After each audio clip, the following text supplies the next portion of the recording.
बात को पकड़ो, गंभीरता से पकड़ो।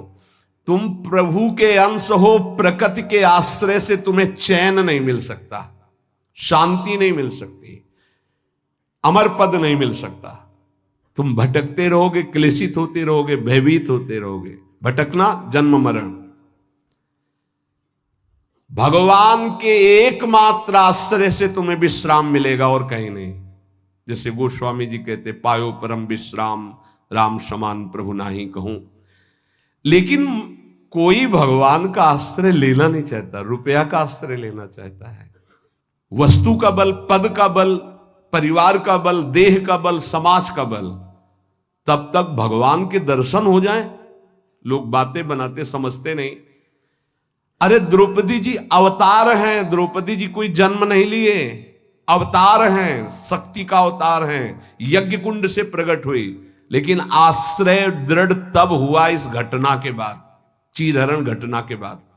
नहीं, पांडवों का आश्रय था, सभा का आश्रय था, अपना बल का आश्रय था, दांत का आश्रय लिया। जब सब छूट गया तो गोविंद द्वारिका वासिन। ये चीज समझने, कल कुछ संत भगवान आए थे, उनसे यही चर्चा हो रही थी कि आश्रय तत्व पर दृष्टि रखो। कहां आश्रय है तुम्हारा? अंदर से देखो, अभी भगवत प्राप्त हो जाओगे। बिगड़ी जन्म अनेक की अबही सुधरे आज, आज अभी होई राम को। आश्रय राम का, आश्रय हरि का, आश्रय प्रभु का। किसका आश्रय? सूरदास जी महाराज कह रहे, अपबल, तपबल और बाहुबल, चौथो बल है दाम। किसका आश्रय इनमें से? अपना बल, तपस्या का बल, दाम का बल, विद्या का बल। किसका बल है? बोले सब बल कहां जागृत होता है? बोले हारे को हरे नाम। जो भगवान के आश्रित हो गया, नाम के आश्रित हो गया। ये जितने आश्रय ये टिकाऊ नहीं है, प्रत्युत ये तुम्हें भ्रमित करके तुम्हारे समय को नष्ट करने वाले हैं। जिसने धन का आश्रय ले लिया, पतन है, शास्त्र कह रहा है। क्यों पतन है? खूब बल आ जाता है अंदर, क्योंकि गलत आश्रय लिया ना धन का। अब वो मतवाला हो जाता है, शराब पीना, मांस खाना, व्यभिचार करना, ये उद्दंडता ही उद्दंडता आने लगती है। अब भगवत आश्रित और धन आ गया तो उसका धन दूसरी जगह जाता है, क्योंकि आश्रय सही है। अस्पताल खुलवा दिया, पौशाला, संत सेवा, गौशाला, नाना प्रकार की धार्मिक वृत्तियों के द्वारा दूसरों को सुख पहुंचाना। क्यों? क्योंकि आश्रय बढ़िया है। केवल धन का आश्रय है तो सब दोष आ जाते हैं। इतना ही नहीं, शुभ कर्मों का आश्रय बन जाता है, साधना का आश्रय बन जाता है। अपनी साधना, रोज परिक्रमा लगाता हूं, रोज ये करता हूं, ये करता हूं। देखो दिखाई दे रहा है भक्त, भगवान, भक्त का मतलब होता है भगवान का आश्रय। अब वो ये जो सत साधनाएं हैं, असत नहीं है, पर इनका जो आश्रय हो गया वो डायरेक्ट भगवान के आश्रय से हट। अब हमारी टांगें मजबूत हैं तो हम परिक्रमा लगा रहे हैं, कल टांग टूट गई तो आश्रय भगवान का, उनके आश्रय से भगवत प्राप्ति होगी, कोई इनके आश्रय से थोड़ी।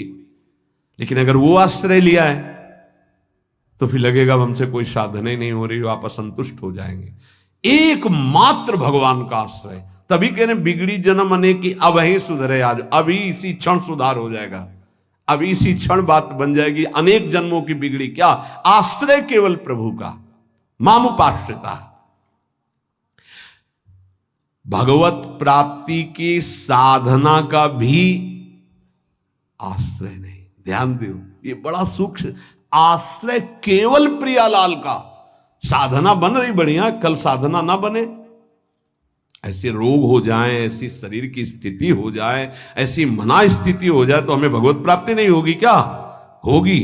बोले क्यों होगी? तुमसे कोई साधन तो बनता नहीं। बोले हमने साधन का आश्रय नहीं लिया, हमने तो प्रियाजू का आश्रय लिया। सर्वेषु साधन वरेषु चिरम निराशा। बात समझना, ये आंतरिक है, आध्यात्मिक। भरोसा केवल प्रभु का, आश्रय केवल प्रभु का, इसी से भगवत प्राप्ति होती है। पूर्व में जब प्रथम बोलना शुरू हुआ था मुरारी से, उनसे यही आश्रय तत्व पर केवल चर्चा होती थी। आश्रय को समझिए। अगर आश्रय साधन का, तो भोग साधन का होता है, साधन सुख का भोग होता है। इसीलिए यह गुण साधनते नहीं, बड़ा सूक्ष्म। अब जैसे अल्पज्ञ साधक है तो सोचता है कि फिर तो साधना ही नहीं करनी चाहिए। तो अभी तक आप कर रहे थे क्या? आपसे करवा रहे थे जिनके आश्रित हो। ऐसे भाव में आओ।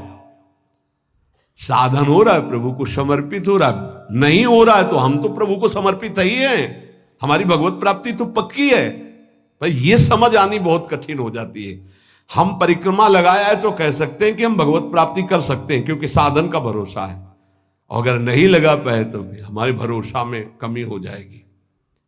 आप आखिरी बात समझ लीजिए, यदि आपने अंदर से आश्रय हमारे प्रियालाल का ले लिया और कुछ नहीं बन रहा तो भगवत प्राप्ति हो जाएगी। हमारी बात समझ लेना। ये हम बहुत समझी सोची हुई बात कर रहे हैं। आश्रय आपका कहां है? एक क्षण के आश्रय को प्रभु बहुत बड़ा मान लेते, ध्यान रखना। जब बाली जी का भगवान ने प्रहार करके वध किया तो आखिरी श्वासें बाली जी की भगवदाकार थी, पर भगवान से बड़ा छुपा के वचन बोले। हृदय प्रीति मुख वचन कठोरा, और भगवान की तरफ देखकर कहा, मैं बैरी सुग्रीव प्यारा, कारण कवन नाथ मुहि मारा। हम दोनों भाई हैं, हमें अपने भाई की हर चेष्टा को पता है। जैसा मैं वैसा मेरा भाई। बहुत बड़ा भजनानंदी नहीं, हम जानते हैं, बचपन से साथी है। और मैंने कभी आपका विरोध नहीं किया। आपने मारा क्यों मुझे? जो सूक्ष्म बात भगवान, तुम ये जानते थे कि सुग्रीव मेरे आश्रित हो गया है? अरे अभिमानी, मेरे आश्रित का वैरी मेरा वैरी होता है। तो कितने दिनों के आश्रित हुए थे सुग्रीव जी? कोई माला चलाई थी, ध्यान किया था, तपस्या की थी, और निष्काम आश्रय नहीं था, सकाम आश्रय था। बाली मारा जाएगा, मैं किष्किंधा का राजा बनूंगा। और राजा बन गए। महाराज जी, राम जी प्रवर्षण पर्वत पर रहे, एक दिन भी दंडवत करने न दिन में गए न शाम के गए, 4 महीना नहीं गए। फिर वहां से भयभीत वाले वचन जब भगवान लक्ष्मण जी को कि जाके बोल दो कि जो बाली को वही बाण तूड़ीर में है उसमें हो, तब आके दंडवत, नाथ विषय हरि लीने से क्या ना। हम आपको बात बता रहे हैं प्रमाण सहित। भगवान ने जो वचन कहे उस बहुत मानने और समझने वाली बात।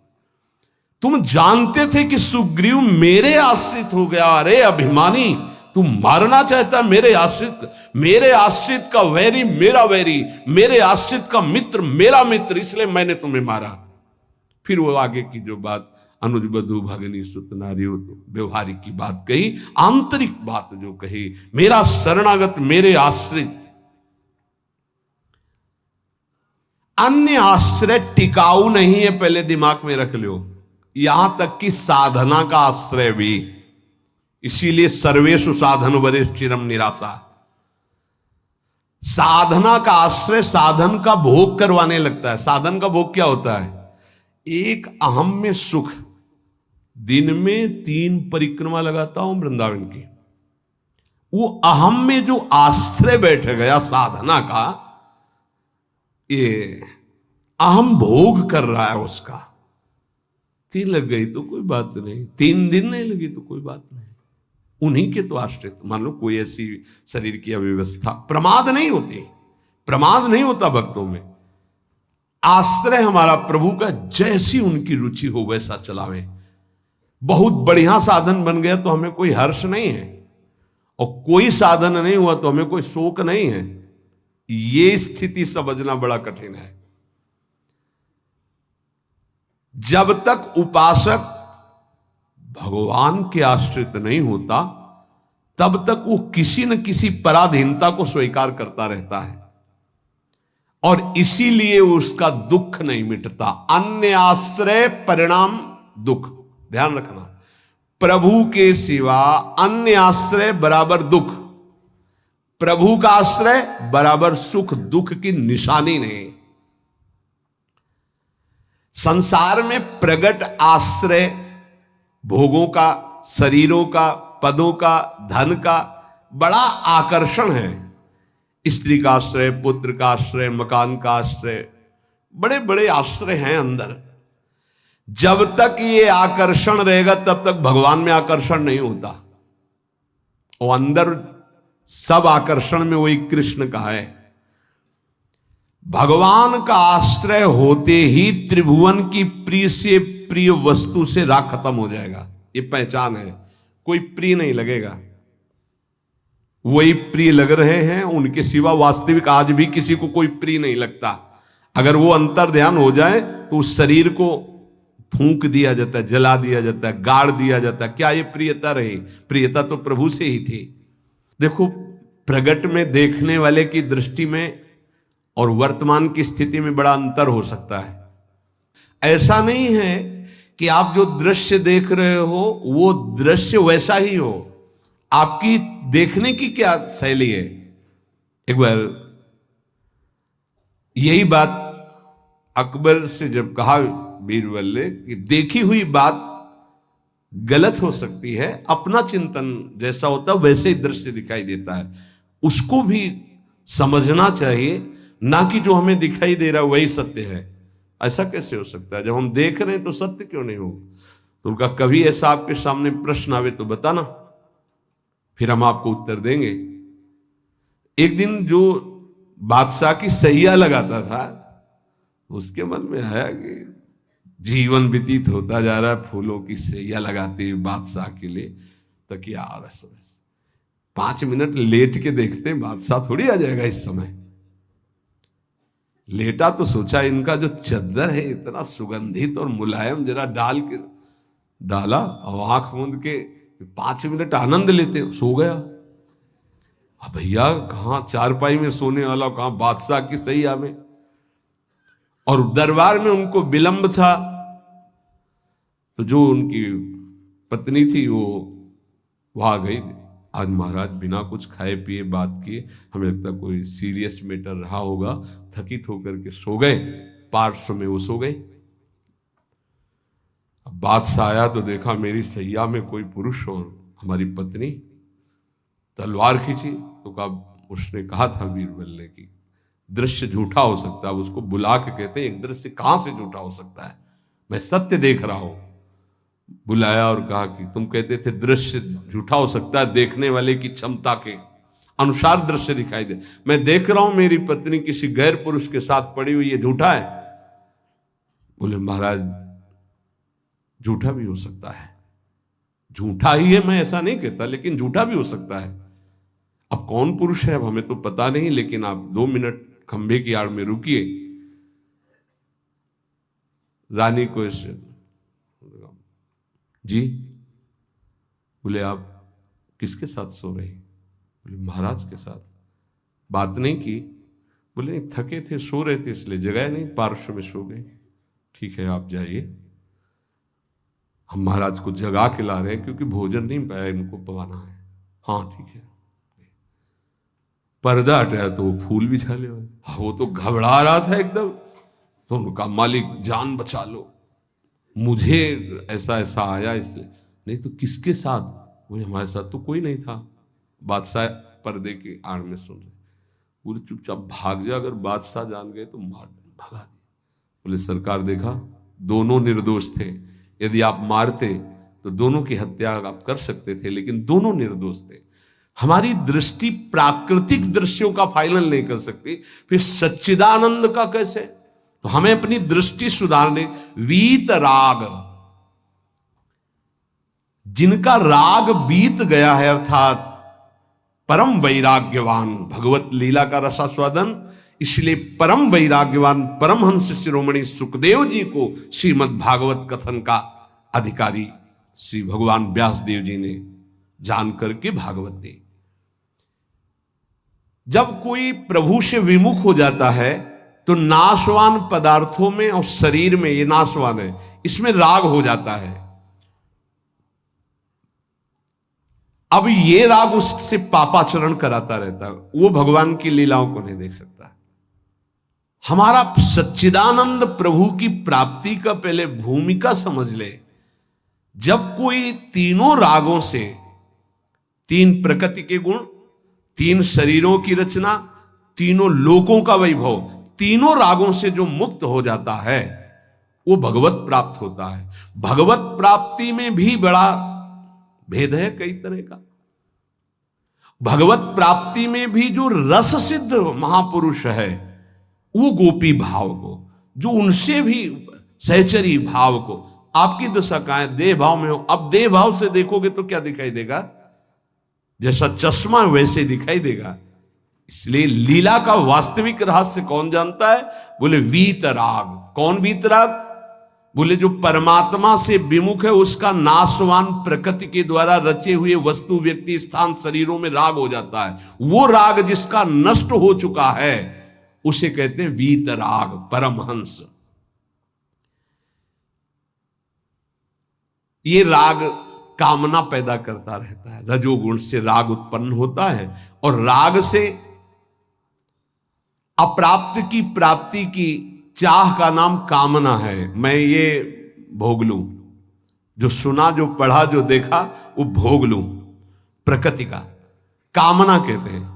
कामना जहां उत्पन्न होती है तो प्रिय पदार्थों का भोग भोगने से लोभ होता है, प्रिय पदार्थों के भोगने में बाधा पड़ने पर क्रोध होता है। भगवान कह रहे हैं कि वीतराग भय क्रोधो मनमया मामुपाश्रिता। जिसका राग नष्ट हो चुका है और जिसका क्रोध नष्ट हो चुका है, क्रोधी नहीं और भय नहीं है। भय, जब तक आप पापाचरण करेंगे तो बिना किसी भय के भी आपको भय लगता रहेगा। ध्यान रखना, हृदयों में देख लेना।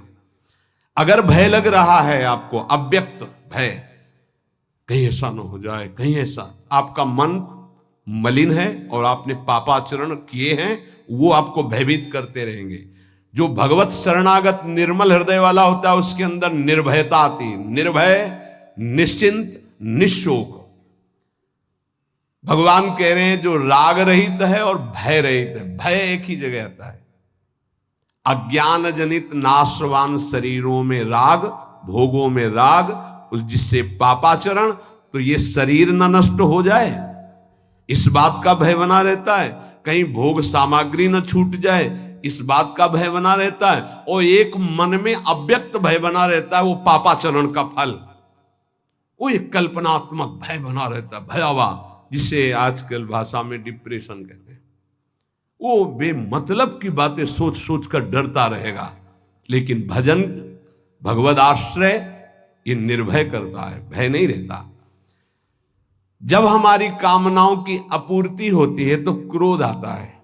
लेकिन भक्त की अगर कहीं वो कामना वाला भी अभी है, अपूर्ति होती तो कृपा मनाता, बड़ी कृपा हुई, भले नहीं दिया, नहीं मेरा मन फंसा देता। पूर्ति हो गई तो बहुत दुलार है, बड़ी प्रभु की दुलार वृत्ति है, वो प्रभु की तरफ ही देखता है, पूर्ति में भी अपूर्ति में। इसलिए ना वो तो लोभ से बंध पाता है ना क्रोध से। वो तो महान पुरुष होते हैं जिनमें कोई कामना नहीं होती, लेकिन प्रायः कामना से ही भक्ति प्रारंभ होती है।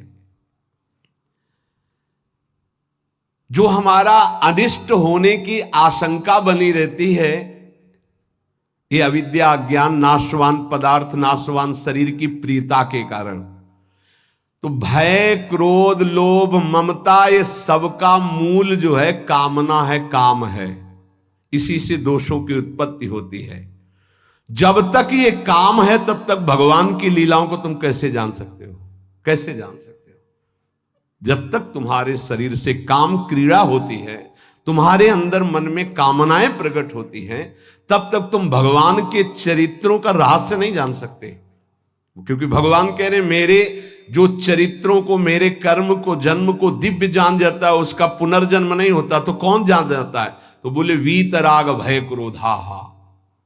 जिनका राग नष्ट हो चुका है, जो निर्भय हो चुके हैं, जिनके हृदय में क्रोध नहीं है, और भगवान कह रहे मनमया मामुपाश्रिता।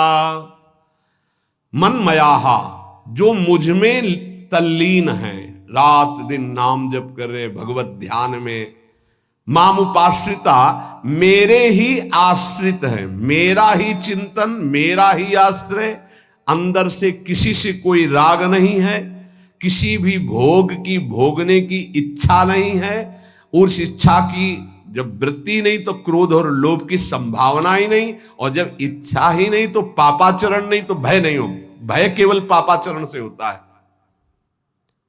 निर्विकार हृदय कूटस्थ स्वामी थे, हिमालय में भ्रमण कर रहे थे। एक शेर की गर्जना हुई, घुर्राता हुआ सामने आया तो छड़ी लिए हुए थे पूज्य पादुड़िया बाबा के। ऐसे छड़ी लगा खड़े हो गए, बोले यार सुन, तेरा आहार अगर ये निश्चित हो चुका है तो तू गुर्रा मत इसे खा ले, अगर आहार नहीं निश्चित हुआ है तो तू जा। वो चला गया। कितने निर्भय कि सिंह के सामने भी एकदम ऐसे, क्यों? क्योंकि वीतराग है, शरीर से राग नष्ट हो चुका है। श्री भगवान कह रहे कि माम उपाश्रिता, देखो बहुत सुंदर बात कह रहे, ध्यान देना। अपने लोगों का स्वभाव है बिना आश्रय के जी नहीं सकते, किसी न किसी का आश्रय। शरीर का आश्रय, रुपए का आश्रय, विपरीत शरीर का आश्रय, पद का आश्रय, विविध भोगों का आश्रय, नशा आदि का आश्रय। बिना आश्रय की जी नहीं सकता, आप ये समझ लो। ऐसी मान्यता हो चुकी है। और आश्रय अगर ये सब छोड़ दे तो अमर हो जाए। उसको लगता है मैं मर जाऊंगा बिना इसके, वो अमर हो जाए। यही माया का भ्रम है। किसी न किसी का आश्रय लिए रहता है, कभी भी वो आश्रय टिकाऊ नहीं है। ध्यान देकर देखिए क्या टिकाऊ है। मनुष्य शरीर टिकाऊ है? नहीं। Bank balance? नहीं। कोई पदार्थ पदवी? नहीं। बहुत ध्यान देने योग्य बात है। परमात्मा के अंश तुम्हारे अंदर जो एक आश्रय लेने की वृत्ति प्रकट हुई है प्रकृति से, यही बंधन है। और इस बंधन को तुम तभी छुड़ा सकते हो जब प्रकृति को जिसने रचा उसका आश्रय ले लो, परमात्मा का, प्रभु का। भगवान का अंश जब तक प्रकृति के कुछ भी आश्रय रखेगा तब तक वो भय, क्रोध, लोभ, राग इनसे पिटता रहेगा। चिंता, शोक, नाना प्रकार की। वीत राग, बहुत सुंदर बात है। लीला का निर्विकार स्वरूप अनुभव देखो। अगर गोपी प्रेम में तनिक भी कोई ऐसी बात होती तो परमहंस श्री सुखदेव जी, जो लौटकर अपने पिता का मुख नहीं देखा, जब पुकार रहे थे, माता को तो देखा ही नहीं, वो भला ऐसे विलास को कभी गा सकते थे? विचार कर। बृहस्पति शिष्य उद्धव बंदे नंद ब्रज स्त्रीणाम पादरेणुभीक्षण सा, अंतिम समय स्तव का गायन करते। भीष्म जी उस समय गोपी जनों का चिंतन करते हैं, भगवान की उस लीला विलास का। क्या है ये गोपी प्रेम? कोई ऐसी रहस्यमयी प्रेम वृत्ति है जो बड़े बड़ों को समझ में आने वाली नहीं है। इसलिए गायन करें। गायन से आप रास पंचाध्यायी के फलस्तुति को पढ़िए, उसमें लिखा है ये श्लोक, पुरा में आदने विक्रीडितम ब्रजबधु भीरदम च विष्णु। इस श्लोक में है कि जो श्री कृष्ण की इस रासलीला का जो गोपी जनों के साथ भगवान अद्भुत सुख वर्षा कर रहे हैं, इसका जो गायन करेगा, पाठ करेगा, वो हृदय रोग से रहित हो जाएगा। ये हृदय रोग को निर्मूल करने वाली लीला, अर्थात काम का सर्वनाश करके प्रेम प्रकाशित करने वाली। श्रीमद चतुरासी जी की फलस्तुति में लिखा है, भवजल निधि को नाव और काम पावक को पानी। काम रूपी अग्नि को शांत करने के लिए लीला जल है। चतुरासी जी का गायन निष्काम करके प्रेम प्रकट करता है। यहां प्रार्थना है, अर्थ की तरफ दृष्टि मत ले जाना। अगर अर्थ कभी आप पढ़ भी ले तो उसको चिंतन में मत आओ, उसको छोड़ दो। जब तक आपकी भाव दशा ठीक नहीं है, अभी आपके अंदर काम आता है, आपके अंदर नाना प्रकार की वासनाएं हैं, आप नहीं समझ पाएंगे। आप उसे प्राकृतिक भाव से अगर देखेंगे तो बात ठीक नहीं, क्योंकि प्रिया प्रीतम सच्चिदानंद में आपकी बुद्धि प्राकृतिक भाव सच्चिदानंद पर आरोपित करना, फिर वो बिगड़ जाएगा। इसलिए यहां प्रार्थना करते हैं, नवनिवृत्त निकुंज के पदों का गायन, चिंतन भागवत गीता जी के सिद्धांतों का, देह राग को शिथिल करके फिर चिंतन जो प्रकट होता है वो आंसुओं से भींगे हुए कपोल वाला होता है। गदगद सुर नैना सजल, दंपति रस रहे भीन। इसलिए उपासक को चाहिए कि जब तक देह भाव शिथिल ना हो जाए तब तक ऐसे ऐसे श्लोक रस भरे हैं जिनको आप बिल्कुल नहीं समझ सकते। इसलिए भगवान की अवतार लीला, भगवान के उपदेश, देखो शास्त्रों में हमने पाया कि जब अपने शिष्यों को उपदेश गुरुदेव करते हैं तो उनसे कहते हैं कि देखो भाई, मेरे उपदेश से जो मेरा आचरण न मिलता उसे कभी स्वीकार मत करना। मेरे उपदेश से जो मेरा आचरण या शास्त्र की आज्ञा से जो मेरा आचरण न मिलता हो उसे कभी अनुकरण मत करना। क्यों? क्योंकि तुम्हारी स्थिति नहीं है, तुम अनुकरण करोगे परास्त हो जाओगे। मेरा जो तुम्हारे लिए उपदेश है, शास्त्र की जो आज्ञा है, उसके अनुसार चलना। आप सोचो, जगत गुरु भगवान श्री कृष्ण की लीला का कोई अनुकरण कर सके? जैसे रास लीला का नहीं कि भगवान इतनी गोपियों के साथ नृत्य कर रहे, भगवान के इस दिव्य प्रेम विलास को तुम रास किसको संबोधन कर रहे? बोले रास रचा के आ रहा है। घोर अपराध भरे शब्द बोल रहे हो। भगवान रास जो कर रहे हैं वो आत्म स्वरूप का विलास है, वो किसी व्यक्ति या स्त्री पुरुष का नहीं है। भगवान ने जो कुछ लीलाएं ऐसी की जिनका अनुकरण स्वाभाविक करके हम प्रेम मगन हो सकते हैं, कुछ लीलाएं हैं जिनका गायन करके प्रेम में मगन हो सकते हैं, कुछ लीलाएं हैं कि पढ़ सुन करके हम गर्वित हो सकते हैं, मेरे प्रभु ऐसे। तो रास लीला के पहले भगवान की जैसे लीला एक आती है गोवर्धन लीला, फिर रास लीला। चलो रास लीला तुम करने के अनुकरण करने की बात करते, चलो गोवर्धन लीला करो। नहीं, भगवान जो लीला करते हैं उनका अनुकरण करो, गोवर्धन लीला करो।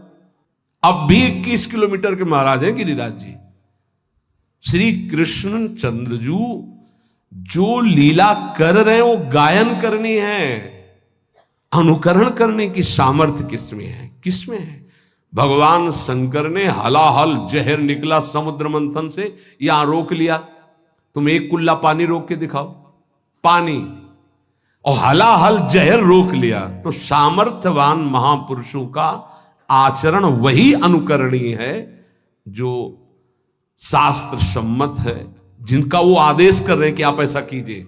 हर बात अनुकरणीय नहीं है, क्योंकि वो किस दशा में किस स्थिति में है। इसीलिए यहां भगवान कह रहे मेरे जन्म कर्म की दिव्यता को कौन जानेगा, और जो जानेगा उसका पुनर्जन्म नहीं होगा। तो बोले वीत राग, जिसका राग नष्ट हो चुका है,